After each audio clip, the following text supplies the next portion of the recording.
పుస్తకాలు చెప్పలేని పాఠం అంట కోరుకుంటే చేరదంట వద్దు అంటే వెళ్ళదంట నేస్తమంటే ఏమిటంటే కన్నవాళ్ళు ఇవ్వలేని ఆస్తేనంట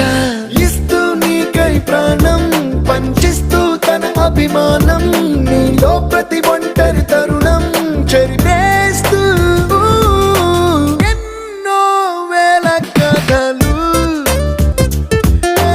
ఇంకో కథ మొదలు छोटी छोटी छोटी छोटी छोटी छोटी बातें छोटी छोटी बातें बातें मीठी मीठी मीठी मीठी मीठी मीठी यादें मीठी मीठी यादें यादें